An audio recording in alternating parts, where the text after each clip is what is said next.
Hello, and how are you all? So today I am coming to talk to you about a trauma bond, and I wondered if you've ever heard of it. So what is a trauma bond? It is an emotional connection or an attachment. Now this is usually with a person, and the word narcissism comes up when you search for trauma bonds.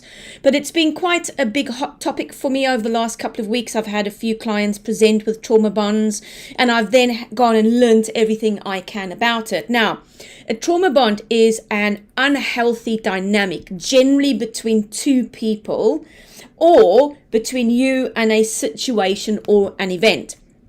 It causes massive emotional turmoil for you, and it is also associated with a past trauma or a past event, and then you've created this bond, and your anxiety has then spiraled out of control, and it's become really, really massive.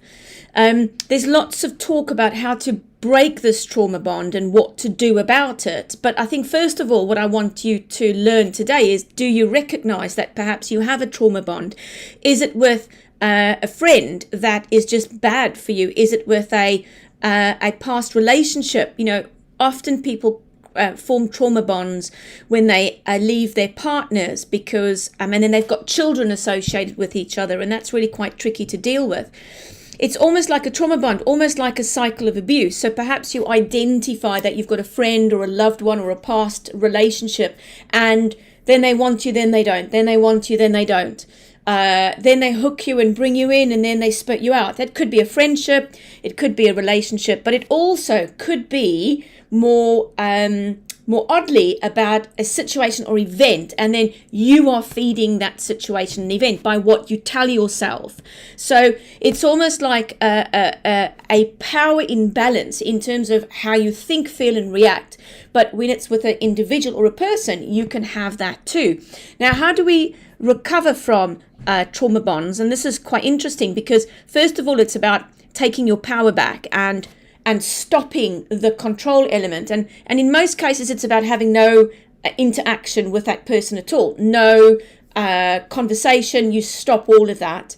If it's a situation or an event, you need to look at your external environment and see, how can I manage that a lot better?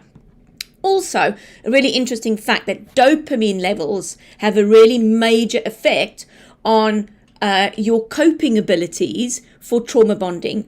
The bond creates an increase in your dopamine, so it reinforces the relationship or the thing. So the more you try to love them, or the more you try to do for this person, or the more you try and work out what this situation is, it just confirms it. So we need to try and increase your dopamine levels naturally to try and counter this. Also, there's a lot of self-blame. You blame yourself for the situation. You take on all the responsibility of the trauma bond.